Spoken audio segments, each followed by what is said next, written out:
Up next, we'll describe what Henry Hayes does day to day. We realize that he's at the cutting edge of what transformative media is all about.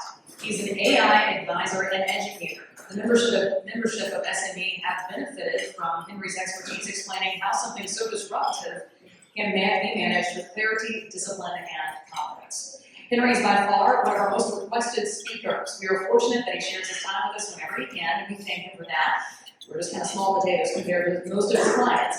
His past experience in the pharmaceutical industry set the stage for him as a consultant and keynote speaker to provide guidance to many large corporations where trust, safety, and long-term consequences matter. Henry is also a professor at LSU. He pairs fortunate students with local companies to solve live business challenges using AI.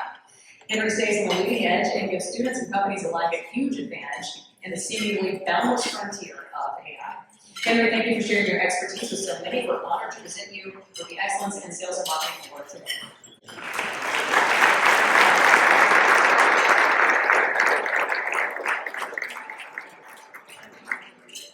Good afternoon. I professionally speak for a living, so this should be interesting.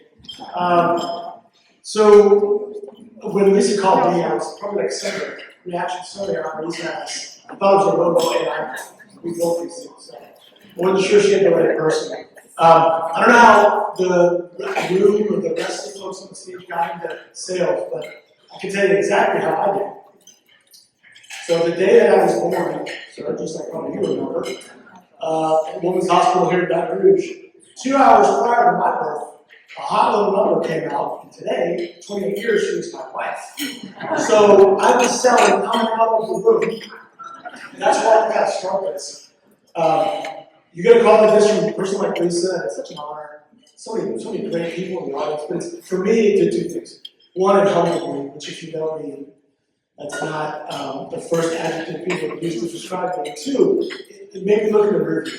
Like, who's responsible for the supposed wins that I've had? Number one is my wife. She's been with me literally every day of my life, and I love her. And the lengths she goes to put up with someone in sales, especially building companies, etc., can't be underplayed. So thank you. Number two, my mother was also a Marine that day. She is, as tends to happen. She's the original riverboat gambler. I learned a lot of my sales skills innately. It's just DNA. You have it or you don't. So I respect and appreciate that. And then finally, guys, back to the humility piece. I think that in my life now, anything that I've done or any success that I've had, it's time to give it up because it's the man upstairs for me in my life. And my faith in Jesus Christ that helps me. Because guys in the room, if you're in sales and marketing, there's highs and lows. And a lot of times the lows are tough. And without faith, I don't know how you get through that. So I just, as humbly as I can say, thank you, Lord, for putting me in this position. Thank you for everyone in the room for your support. It's an awesome event and my privilege to be able to do. So thank you very much.